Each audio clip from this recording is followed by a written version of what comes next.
好，主播马上就要迎接2025年了，而我们现在呢，人就在台北市政府的广场前面。其实可以看到现场呢正在进行舞台上的一些表演的彩排。虽然说这个表演活动是晚上7点才开始，但是现在时间还没下午5点哦。这边就有非常多的粉丝，包括呢现在可以看到，在这边舞台周边已经聚集了很多的歌迷，专程前来卡位，目的就是希望呢待会可以在第一时间看到自己心爱的偶像。而现在呢，随着我们的镜头带你一起来看，可以发现呢，我现在站在人群中还是有一点点挤的，因为呢这边的人真的蛮多的，而且呢是有一点点寸步难行的。不过我们有找到这一次哦很早就来卡位的粉丝。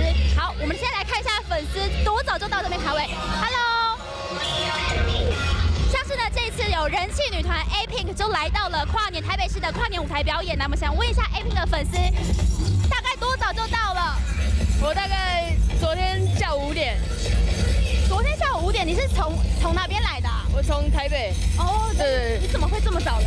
想说要排队，因为想要看就是自己的偶像，有多想要看到他们？非常非常想。今天有做什么特别的准备吗？今天哦，就是手幅，我们贴满，然后手灯，然后应援板什么都有。回来了，没错。对，谢谢你。好，可以看到，其实粉丝早早就做好准备了，甚至把他们的应援手幅还有布条等等都已经挂在这边，就是希望偶像可以第一时间看到他们对他们的应援跟加油的这个祝福哦。那么其实呢，现在发现说在北市这边，其实目前还是天气阴阴的，没有下雨，但是很多粉丝还是早早的做足准备，像是呢，他们有一些人就穿了厚外套，而且呢，有些人戴着围巾，甚至有一些人预防下雨，还有带一些地垫，还有一些小椅子前来这边，就是希望可以度过一个美好的跨年夜。那么以上是现场的最新状况，现在把时间镜头交给彭梅。